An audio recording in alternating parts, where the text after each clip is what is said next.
Yes. Okay, yan mga master, welcome back sa ating YouTube. At nandito na naman tayo para sa isa na naman panibagong episode ngayong araw na ito, no? Ayan, so welcome sa isa na namang panibagong Lala Move edition ng ating vlog ngayong araw na ito mga master. At tayo po ay babiyahe ulit sa Lala Move after how many days na hindi tayo nakabiyahe dahil 3 days tayong nag-fishing. So, ngayon, lalamove naman tayo mga master. At ito na nga, nag-aabang na ako ng booking na makukuha. At imagine niyo, ito na naman no, si Lalamove. Naging good na naman yung yung ratings ko. Noong nakaraan, na yan excellent na yan. Nasa 1/4 na ng excellent yan eh. Pero, ayan, ganun talaga siya. Random na nagbabawas. Tapos may dalawang cancel yung kliyente, kaya syempre sa atin ipapatong yun. Ganun talaga sila, no? Talagang kampi talaga sila sa mga puraot na kliyente. Ayan, so hanap na tayo ng booking mga master. So, tingnan natin yung gasolina. Tumaas na yung gasolina. Ito na mga master ang ngayon. Dahil sa kaguluhan sa Middle East, unti-unti na namang tumataas ang gasolina. So, alam nyo, dun sa mga bago or sa mga, kahit naman sa mga datihan na, magiging malaki yung factor nung giyera ngayon sa Middle East. Dahil regional war yun eh. So, regional war ang tawag doon. Hindi pa naman world war yan, mga master. Regional war parang yan. Pero kasali na ang Amerika.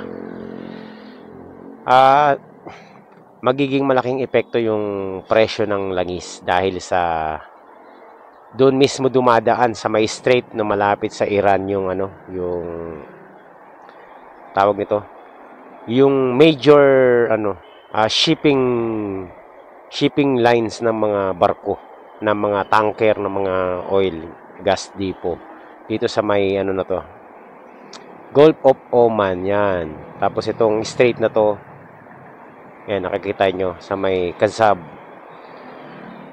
Yan, choke point yan eh. So, from Kuwait, Qatar, Saudi Arabia, UAE, Iran, Iraq. Yan lahat ng major transport ng mga oil tanker yan dumadaan. Kaso lang, hinaharang na ng Iran.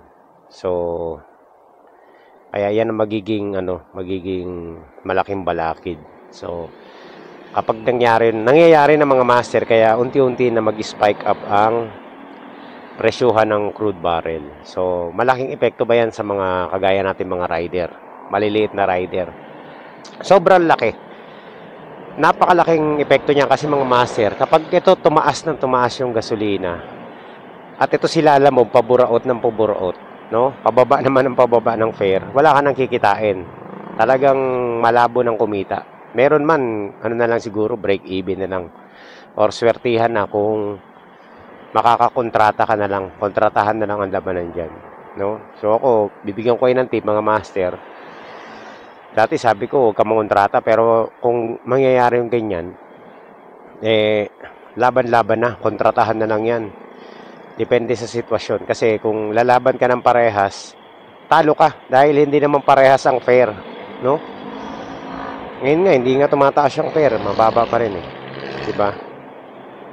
So, para makasurvive, kailangan madiskarte ka na rin. At sobrang laki ng epekto niyan sa mga rider. Lahat ng rider apektado dyan dahil dapat nagbabago din yung fare niyan eh. So, kung tumaas yung gasolina, dapat magbago rin yung fare. No? Magtaas din.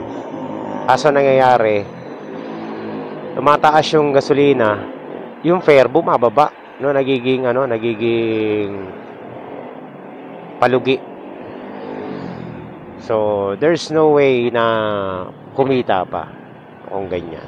Kung yung mga rider naman, yung iba natin mga kababayan, umaasa lang sa ganitong klaseng hanapbuhay, talagang sobrang malaking dagok yan. Lalo na't kung yung motor mo, hinuhulugan mo pa, may pamilya kang binubuhay, so sobrang sobrang laking epekto niyan sa kanila, no?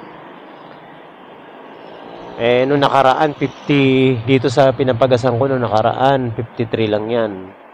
So ngayon, no, nagdagdag na ng 2 piso mahigit. So 55.70 na.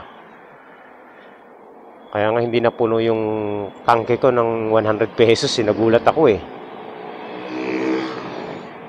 So, ayan mga master, na ano ko lang. Kasi updated din naman ako dyan sa, sa giyera sa Middle East. Kasi nga, syempre nagbablog tayo, no. Ano rin ako, nakikichismis din ako. Okay, kaya dapat ano tayo mga master, maging madiskarte sa panahon ngayon. Una, wala tayong magagawa diyan sa giyera kasi tayo civilian lang tayo, no. Wala tayong control. Ang may control niyan yung mga taong galit sa kapwa nila, no. Sila lang yung mga leader. Ay nako. So, tingnan natin. Sabi nila World War 3 na daw, pero malabo pa yan mag World War 3 kasi regional war pa lang yan. Medyo takot din yung iba dyan sumali. Not unless na sumali ang China at ang Russia dyan. So, baka sakali. Pero so far, hindi sasali ang China dyan. Kasi may pinapangalagaan silang economy. Once na sumali sila dyan, bagsak na yung economy nila. Babagsak yung economy nila. Hindi ako expert, pero yan base lang sa mga nababasa ko at naririnig ko. Sa mga eksperto, mga master. Okay, so too much for war issue. Dito na tayo sa issue natin sa Lalamove. So, ayan mga master. Hanap na tayo ng booking. Times kakabiyahe ko lang. Siguro mga short ride lang muna or mid-ride booking ang kukunin natin. At dahil 9:30 na.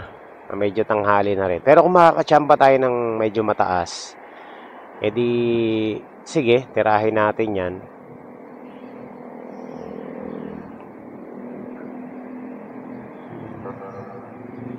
Let's see kung makakachamba tayo.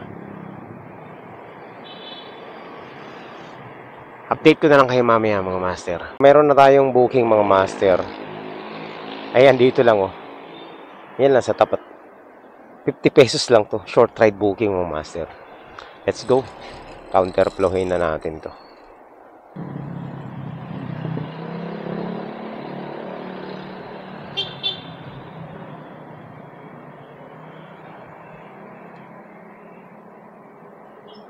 Boss.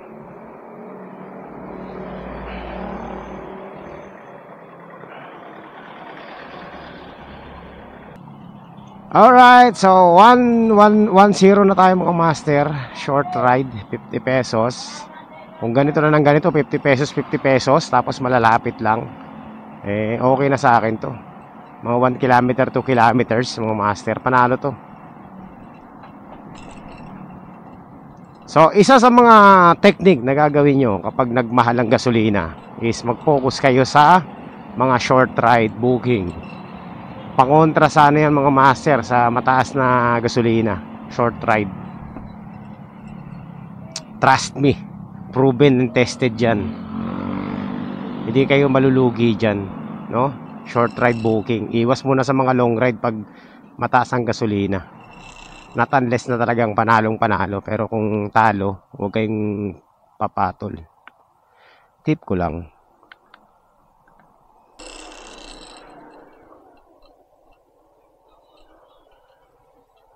Ito. Dito na ngayon mga master. 6, 10, 12, 14, 16, 18. Ito na nga. Andito na tayo.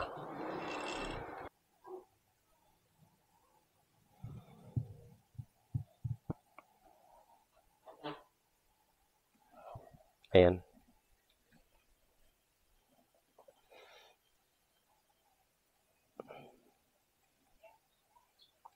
Yes. Ayan.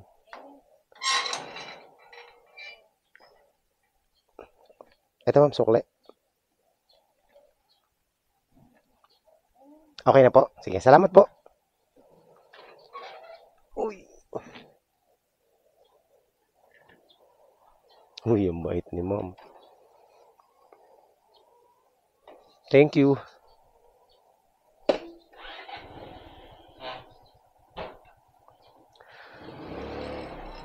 50 pesos lang pero ginawa niyang 100 pesos. Okay na yan. Wala. Para naka-double book tayo nun ng short ride, ah. Thank you. Yung mga ganyang kliyente talagang mga malulupit. Diba? Grabe mga master, hindi ako makakuha ng booking. Sobrang bibilis ng mga ngayon ng mga rider. Yung mga ruta natin, ang daming kaagaw. Nauunahan tayo. Mapalong ride man o short ride. Talagang biglang nawawala. Master, meron na tayong booking.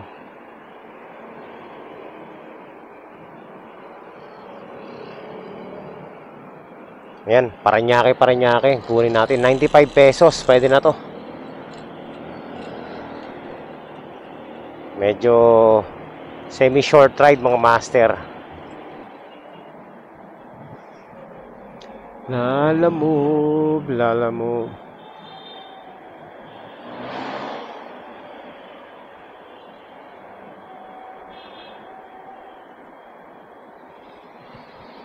Nice, sumagot.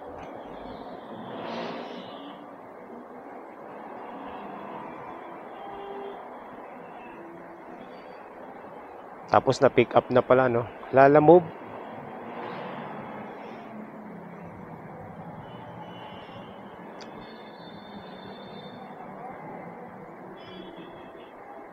Ma'am, dito ba yung pick up? Lalamove. Hindi, pick up.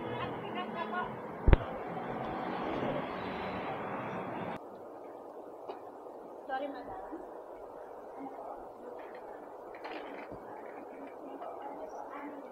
Sa Goldilocks din to, no? Nasa ano?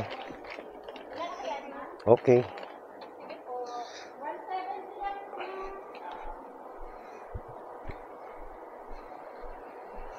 Ano ba to? Pool?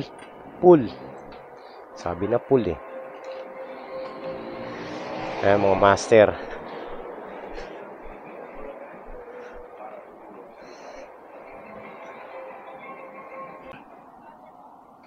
So ayan mga master, nandito na tayo sa sa ating drop off. Ikot lang ako.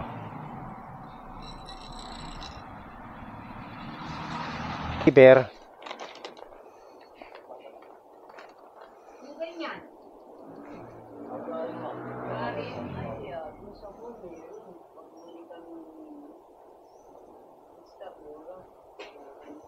Ano lang to? 95 lang.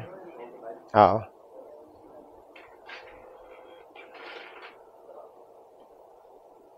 Yan. Thank you.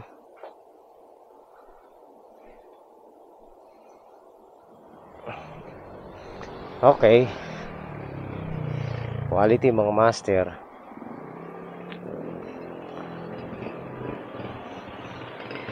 So, ayan mga master. Dun sa pinestuhan natin kanina, hindi tayo makakuha ng booking. Wala palang signal kaya lumipat ako. Nung paglipat ko, ang daming naglabasan ng mga booking. Hindi ko alam kung anong kukunin ko. Ang ending, nakuha na. Hindi natin na wala tayong natsambahan. So, semi-short ride lang ang natin, kukunin natin. Ang mga almost mid-ride booking.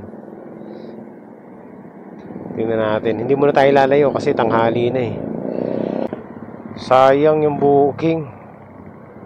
Naunahan tayo mga master. Sayang yun Ano ba yun? Priority booking 200 plus papuntang Las Piñas. Naunahan tayo. Ang daming booking dito sa Parañaque pero grabe naman itong mga to. Puro pooling service. Short ride na nga lang, pinupuling pa. Pag mga ganyan mga master, huwag nyo nang kukunin yung mga ganyang klaseng booking. Kasi namimihasa yung mga yan. Halos halos gusto nila, tawag ito. Libre na lang eh. So ayan mga master, kanina pa ako nag-aantay ng booking dito, wala tayong makuhang booking. At hindi mo na ako kukuha ng booking kasi masama na naman ang pakiramdam ko. Pambihira naman Ayan. Kailangan natin mag number 1. Uwi muna tayo sa bahay. Malapit lang naman sa amin dito eh. At mamaya balik na lang tayo kapag nakapag-deposit tayo. Baka abutin tayo sa daan, mahirap na. Ayan mga master, meron tayong tawag nito. Meron tayong booking, ang kaso lang bilao to eh. So tingnan natin kung kung kakasya. Pag hindi kasya, pero parang alanganin tong natin.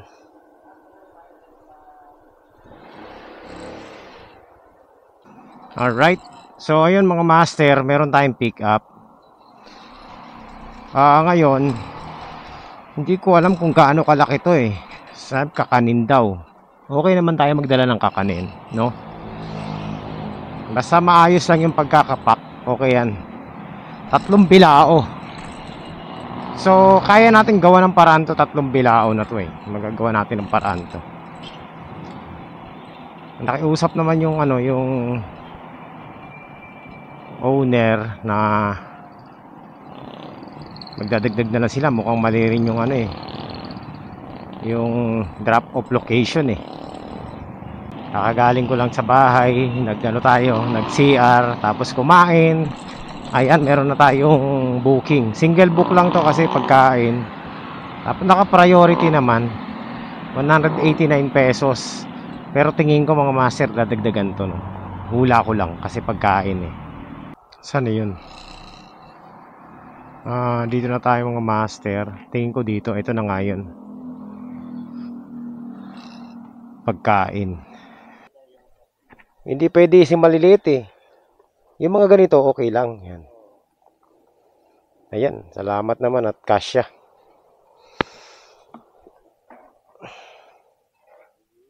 Yun lang kumakalog sa bag ko.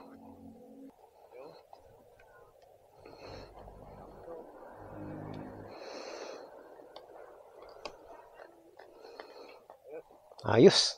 Yan, sure ako hindi nagagalaw yan. Master, inabot pa tayo ng ulan.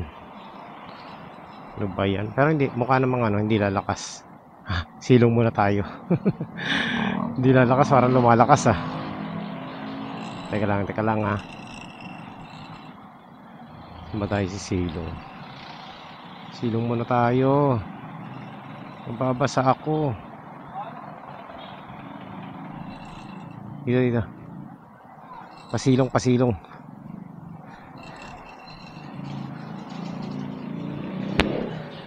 Alright. So ayan mga master, nagbabadya ang hindi magandang panahon. So, baka umulan ng malakas to biglaan. Kaya mamaya pag di na tayo nakapag-record, ibig sabihin bubagsak na tong ulap na to na mabigat. Ayun, kulay itim.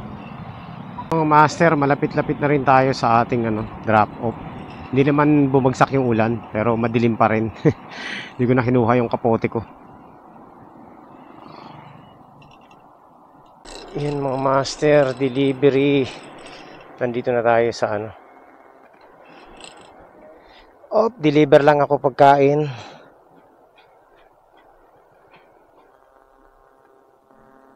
Hello po ma'am. Ma'am, dito po ba ito ma'am sa may 4061? 41, 47. Teka. State Avenue. Okay, nalagpasan ko pala. Irish. 41, 44. Ayan, malapit na siguro ako, ma'am. Ito muna, ma'am. May dalawa pa sa loob eh.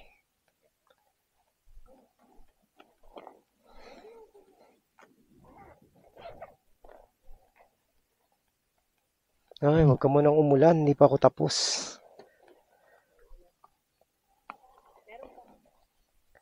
Ito pa po.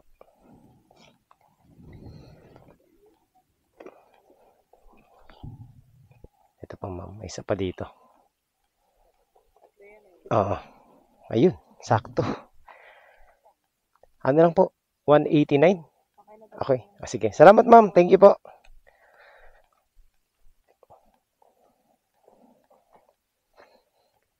Ay, salamat. Saan ako dadaan nito? Dito.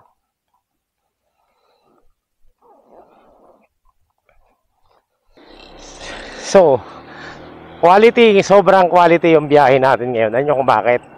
Kasi ang binigay sa akin is, ang fare natin is 189 lang. Pero ang binigay sa atin is 300 pesos. At meron pang kasamang juice. Uy, Minute Maid. Favorite ko pa naman yung Minute Maid na yan. So, ayan mga master.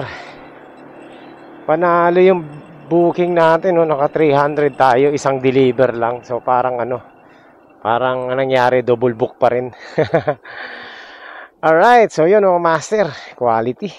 Nakakatuwa naman tong kliyente natin. Ang babait Naumpisahan kasi ng mabait na kliyente kaya nagtuloy-tuloy mga master. So ayan, ang gagawin natin ay lalabas na tayo dito sa village.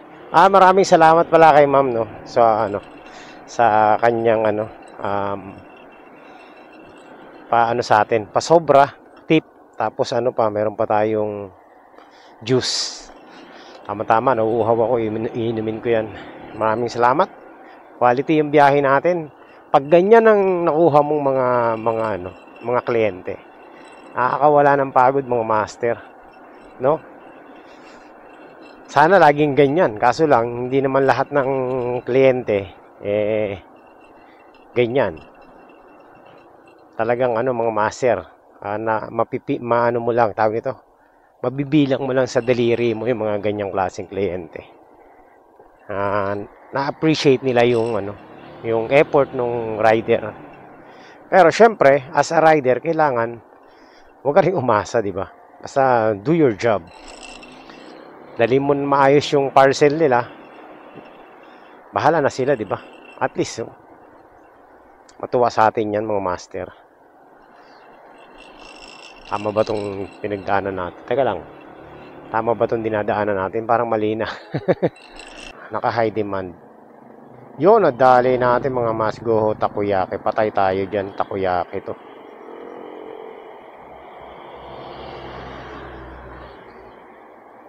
Yari. Ano kayang papadala sa atin dito?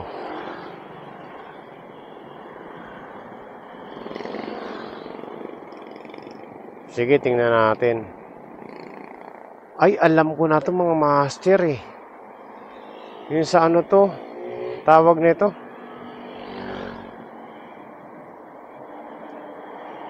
Yung sa mga Japan, Pero sige, tingnan natin kung Ayan. Dito na tayo. Ay, sarap.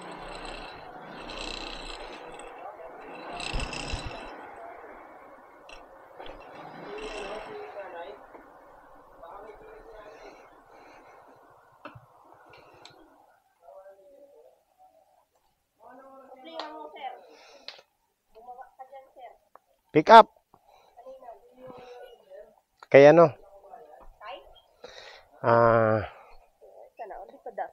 teka lang.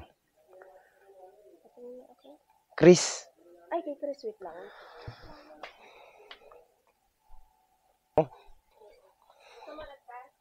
Oh, basta libre, okay lang. Malamang, kuya, bayaran mo. Annex 46. Ito pala yung Annex 46. Ito na, kuya. Yan. Lupit. Siyempre. Sama ka. Ay, naku. Ay, grabe nakatalikod. Alright, mga master. Nandito na tayo sa Las Piñas. At, ayan, medyo maulan-ulan na. Siguro, i-drop off na lang muna natin tong natin, parcel natin. Tapos, uwi na tayo. Lumalakas na yung ulan, eh. Pero okay lang to. At least, kahit pa paano, hindi na tayo nabasa ng, malupit. Ngayon pa lang nag-start umulan. Siguro, kanina malakas ang ulan dito. Tayo sa ating drop off. Alam ko to dito to. Hindi ko alam kung banda ron sa kabila. Ayun. Dito yung mga master eh. Naanuhan ko na to dati. Ito, dito. Yan, dito yan.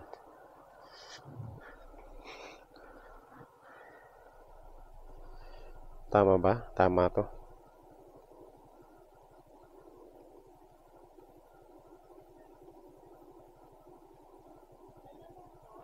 Lalamove. Tama ako, di ba?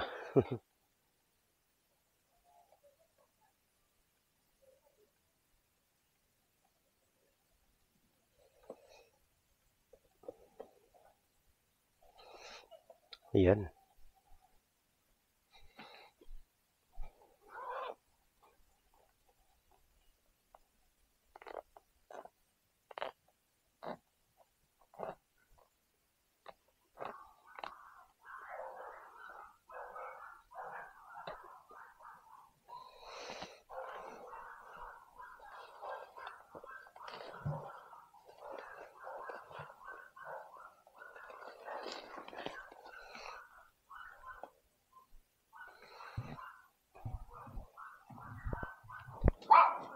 Oy.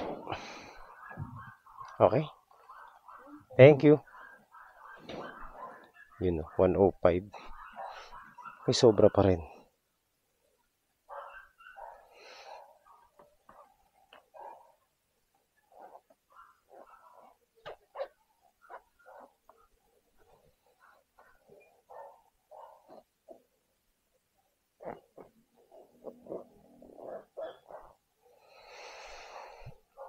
Okay, mga master, quality.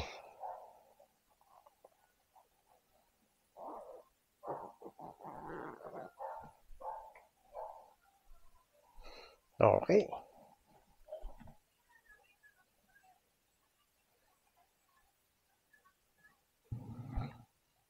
Sabi na eh.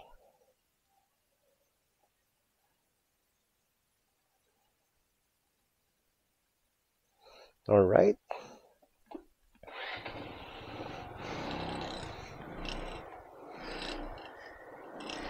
So, ayan mga master.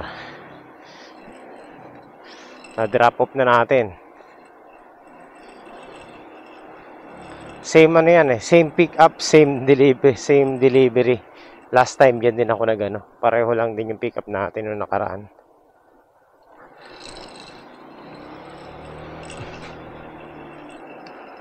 So, at dahil dyan mga master,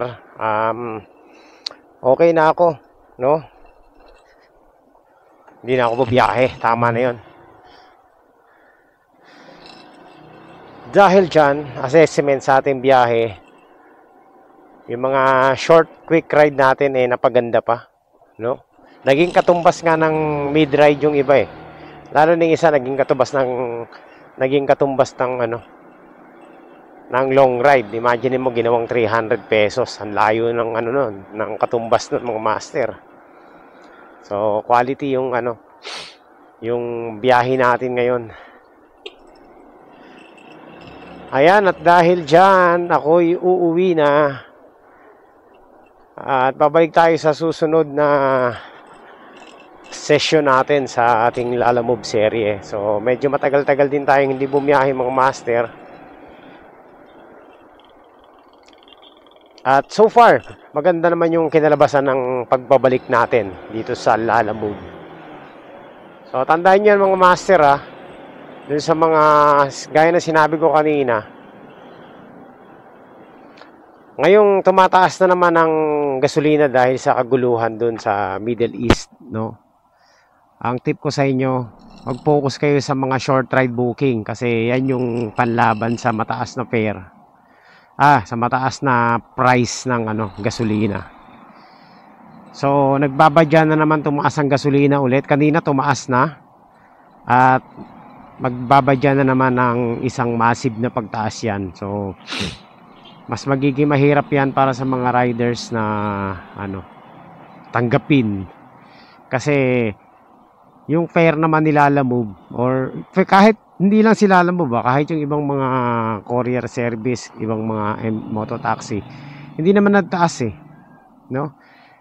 wala naman wala nang nagtaas. So ganun pa rin yung fare nila. Kaya malaking epekto yung pagtaas ng gasolina sa mga riders. Kaya dun sa mga riders, para malabanan nyo yung magkano naman yung itataas nito, malaki na naman to.